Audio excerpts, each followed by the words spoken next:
Welcome to the EPG Padashala, the lecture series in computer science for the postgraduate program, and this is the compiler design module paper. We are on module 38.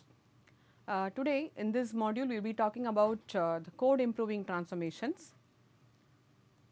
The objectives of this module are to understand the algorithms for global common subexpression, copy propagation, loop optimizations. Earlier we have already talked about how to perform common subexpression elimination, how to basically formulate the data flow equations for every basic block, for reaching definitions, for available expression computation, and for the live variable analysis. In continuation with that, we have not actually looked at the algorithm per se for global common subexpression elimination or copy propagation or constant folding. So, in this module we will talk about all those things, but all these modules require a concept called as definition use chain as well as use definition chains. So, these two information are basically one and the same only, but it is just representing in a different way, where which will be definitely useful for the global common subexpression algorithm as well as the other loop optimization techniques also. So, the DU or UD, that is definition use as well as use definition use define chains, they are a convenient way to access or use reaching definition information. The definition use chain, that is the DU chains, what it basically does is, given a definition, what are all the possible consumers of the definition basically produced. That is, supposing I am defining a variable x, okay, which statements, that is which statements or which basic blocks will use this definition of x is what we are computing as definition use. That is, given a definition, who will basically use it. And then the use define chains is just the reverse. Given a use, what are all the possible producers of the definition consumed. So, supposing I am saying A is equal to B plus C, B and C are going to be used. Who produced B and C is what we are trying to find out. Okay. So, these two information are definitely required for computing the live variable analysis, which we have already seen, where we have a use of a basic block and you also have a definition of a basic block. In addition to that, these two concepts will be used subsequently in all the modules where we will talk about copy propagation and constant folding. This is from another textbook, where I have R1 is equal to memory of R2 plus 0, and R2 is equal to R2 plus R1, and R3 is equal to R1 into R4. Now, look at these three are definitions of R1, R2 and R3. Now, as you can see, the statement, the third statement uses R1. Okay. So, the definition use of R1 is from 1, it is being used by 3 as well as by 4, by statement 4. So, statement 4 and 3 uses R1, which was defined in statement 1. So, that is why the DU chain of R1 consists of whatever is defined in 1 is basically used by 3, 4. Similarly, 4 also defines R1. So, R1 is equal to R1 plus 5, and this definition of 4 is basically used by the fifth statement, which is R5 minus R1. Okay. So, fifth statement basically uses R1. So, again the DU chain of R1, if it starts at 4, I can say it is going to be used by 5.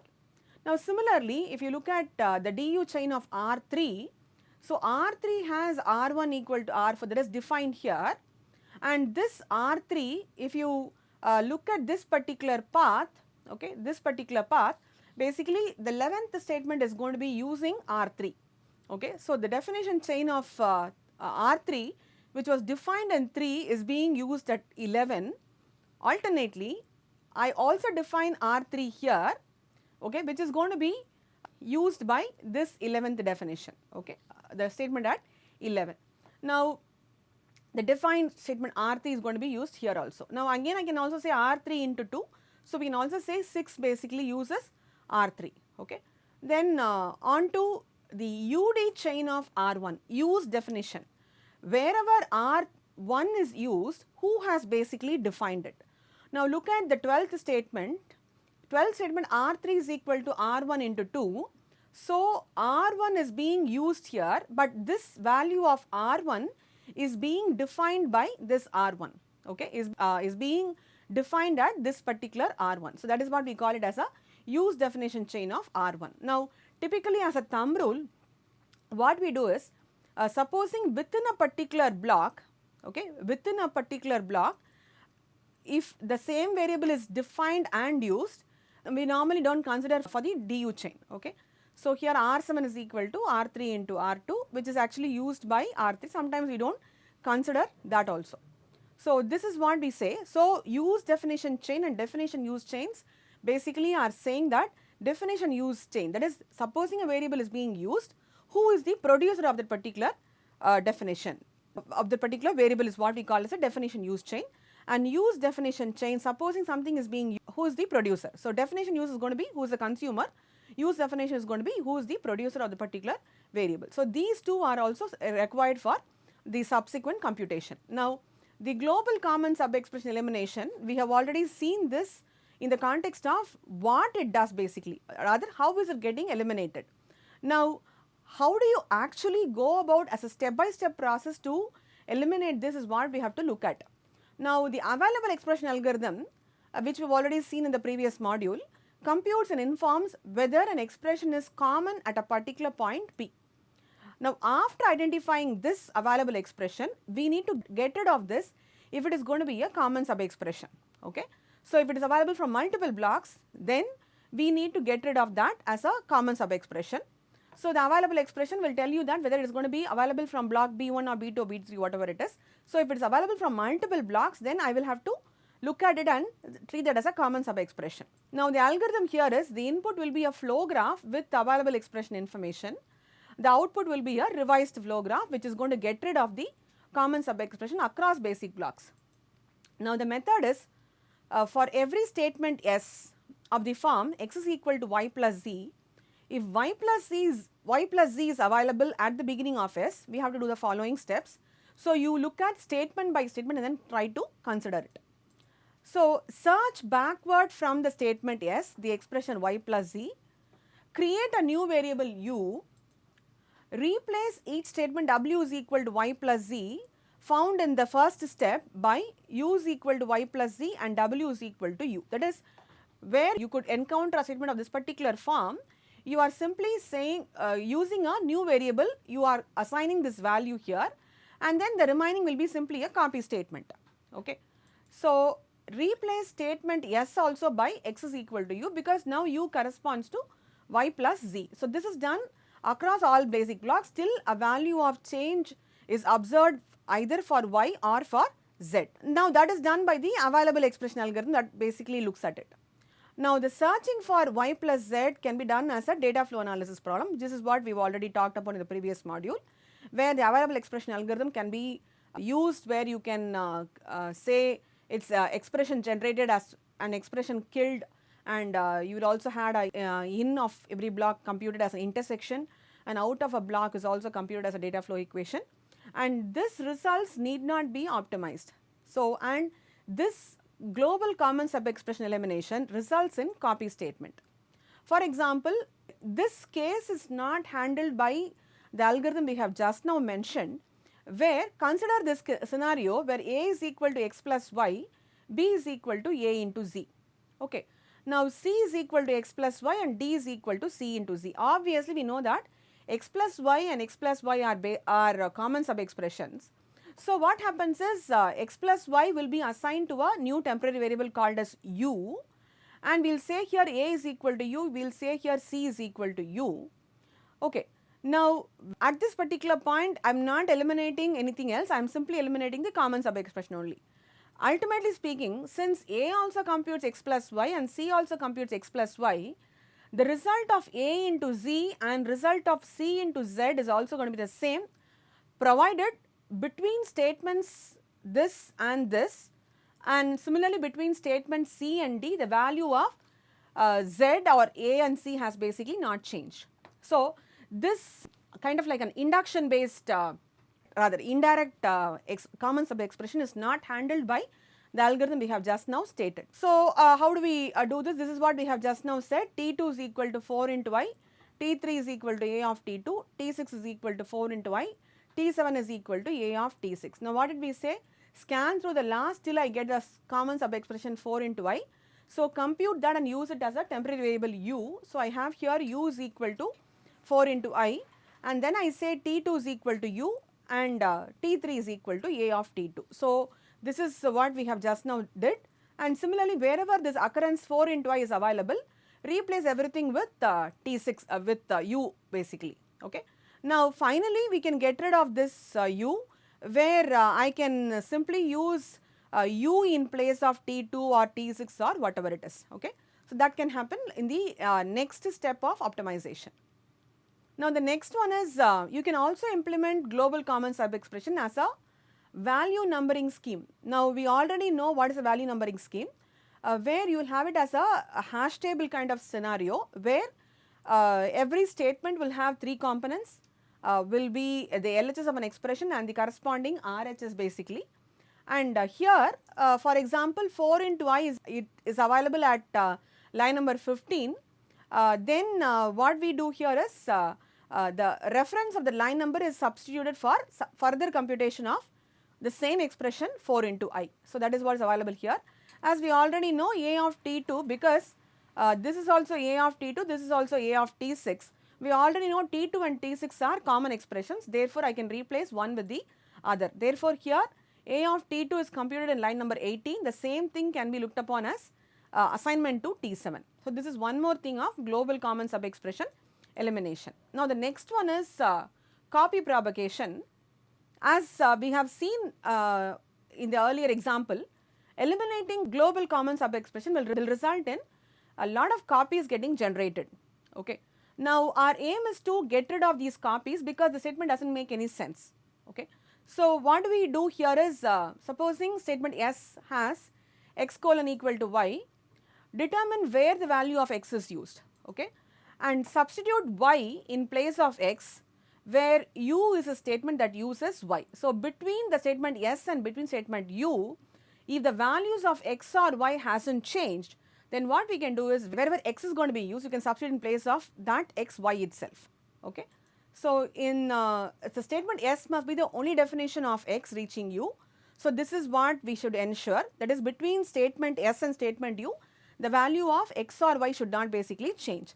Now, this information can be available or can be got from looking at the UD chain, that is use define. So, wherever somebody is who is using on what variable has been defined. So, this can basically be giving you information about whether x is going to be changed or not changed. And on every path from S to U, there are no new assignments to y. So, this can basically be looked upon as a new data flow analysis problem, where we can look at assignments, the definitions of reaching definitions of y, so that it is not going to change, that then that can basically be used as an information for identifying copy statements basically. So, let us look at this. There is one thing called as forward copy propagation. Forward propagation of RHS of an assignment or moves. So, this is basically done, and it reduces the chain of dependency, and it typically creates what is called as dead code. So, R1 is equal to R2 here, and this says R4 is equal to R1 plus 1. So, wherever R1 is used, I could replace that with R2. So, R4 is equal to R2 plus 1. Therefore, this basically becomes a redundant or a dead code. Now, the algorithm for copy propagation based on the data flow equation is out of B can be thought of as the copy generated in B union in of B minus C kill of B. So, whatever it gets killed, that is subtracted from whatever is input as a copy union whatever this basic block basically generates as a copy statement. And in of B is looked upon as the intersection of all the out of P, where P is a predecessor block, and in of B1 is null, where B1 is the first block of your control flow graph. Now, this logic here is exactly similar to the available expression algorithm computation, and so the same algorithm can basically be adopted for computing this basically. So, what we did in available expression is out of B1 is assumed to be in of B1 to start with, and then we kept on iterating till the 2 iterations basically remains as the same result. So, till that we kept on iterating. Now, this is the example here, x is equal to y is one assignment statement here, and block B2 basically defines y, and block B3 defines x. Okay. and block B4 and B5 uses X basically. So, what we have here is copy generated by B1 is X is equal to Y, generated by B3 is X is equal to Z, and what gets killed by B2 is X is equal to Y. That is, whatever was defined here, if it follows this particular path, that gets killed here, okay. And so therefore, C kill of B1 is X is equal to Z. So here, as we know, how do we define kill? Kill is whatever this particular basic block creates, that has to be subtracted from all other definitions or all other copy segments basically. So here kill of B1 is X is equal to Z, and so for all other things, C gen and C kill are null. Okay, this creates Y, and this X is available in the RHS. So here X is equal to Y is killed by X is equal to Z, and this anyway assigns a value to Y, so I cannot use this in this particular path also.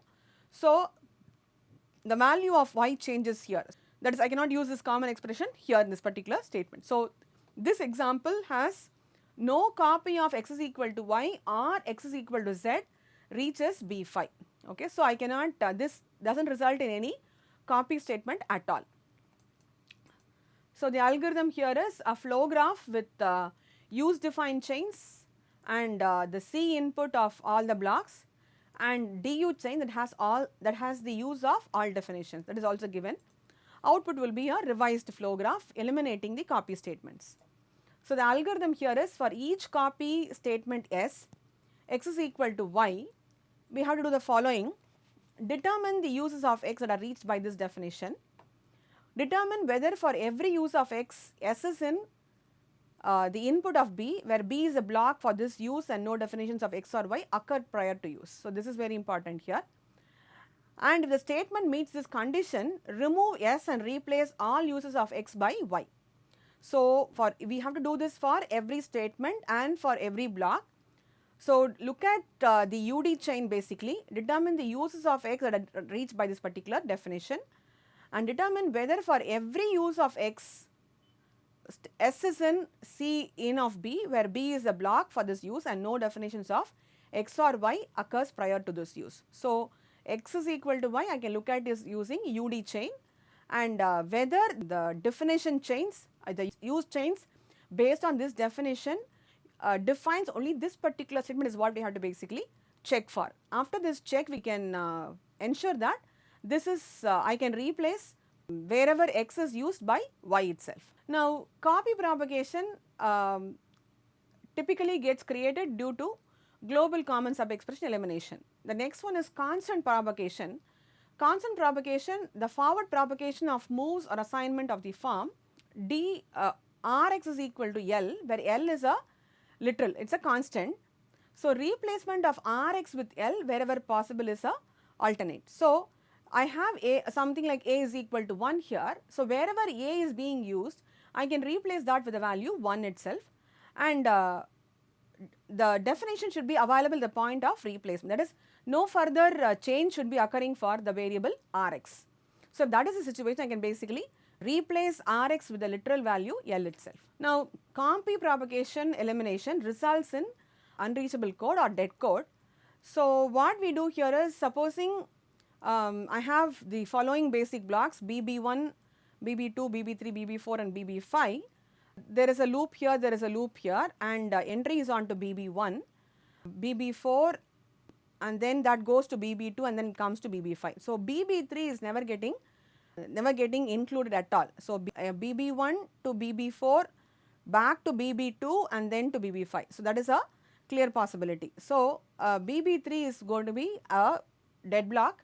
So you can eliminate that by looking at as a depth first search algorithm, where we can start visiting every block and then use a flag variable to ensure that the block is visited or not visited. So like that we can try to get rid of some unreachable code. Okay, next one is the loops. So loops, we have looked at 3 cases where you will have what is called as loop induction variable elimination, strength reduction and code motion. So the first one is loop invariant computation. So, in this example, the UD chains, the use defined chains could be used to find out values that will not change as long as control stays within the loop. So, that can basically be computed, and the loops can typically have at least one way to get back to the header from any block in the loop. So, this is one more requirement for identifying the loop invariant computation. Supposing x is equal to y plus z is at a position in the loop and all possible definitions of y and z are outside the loop, then I can consider y plus z is loop invariant. That is, within the loop y and z does not get changed, okay. But I will be in a position to compute y plus z repeatedly throughout the loop without altering y and z, means that is going to be a waste of effort and time. Therefore, you can call this expression as loop invariant. It is not dependent upon the loop. Now, the algorithm for this is a loop L consisting of a set of basic blocks having 3 address statements, and the set of 3 address statements that compute the same value each time executed from the time control enters the loop L until control leaves L will be the output. So, what we have to do basically is mark the statements whose operands are all either constants or have all reaching definitions outside L as invariant. So, you have to start by marking some statements as invariant. The condition for marking them as invariant is those variables who have all definitions reaching outside the loop or statements that has a constant involved. So, the constant is also not going to change, right. So, those statements are marked basically as invariant, and repeat the following steps until at some repetition no new statements can be marked as invariant. So, mark invariant all those statements not previously marked, all of whose operands are either constant or having definitions reaching outside L or having only one reaching definition which is marked invariant. So, here you are looking at as a indirect scenario where some statements have already been marked invariant, and you can consider new statements as invariant where their only reaching definition is already marked as invariant. They can also be considered as an invariant statement, or the simple logic itself where that statement will have all reaching definitions outside the loop here. They can also be marked as invariant. So, you keep accumulating to the list of invariant statements, and that thereby you can identify statements that are going to be loop invariant. Now, after determining loop invariant statements, the job is now to perform code motion. So, the code motion is typically applied to statements found to be loop invariant. So, first thing is you have to mark them as loop invariant. 3 steps. First step is statements that has the definitions defined outside the loop, that has the reaching definitions outside the loop are marked as invariant. Second thing is statements whose definitions will be to a point where the statements are already marked invariant is also a invariant statement, or again you can go as a repetitive job where I can say those statements which can also be already marked invariant will also be invariant. Okay. So, these 2 steps are used to find out statements which are going to be invariant statements, and after that the job is now to perform code motion. It is typically applied to statements found to be loop invariant, and typically the statements are moved to the pre-header of the loop. Okay. So, we have to move this to the pre-header of the loop, thereby the computation is going to be reduced by a lot of time, because it is going to be executed exactly only once as against the number of times the iteration basically is performed. Some conditions you have to be checked and applied to perform code motion.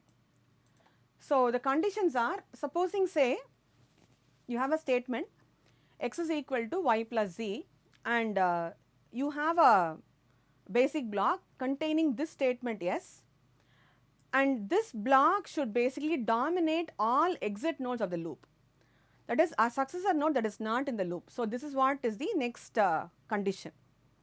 The first one is it should basically be available in a particular block, and this block should dominate all the exit nodes of the particular loop. The second constraint is no other statement in the loop should assign to x. Okay. That can be definitely found out. Yeah, we can look at y plus z is loop invariant. So, you can basically find out whether x is going to be assigned by some other variable, and no use of x in the loop is reached by any other definition of x other than this statement. So, I cannot reach this particular step using any other alternate path, I have to come through only this particular scenario.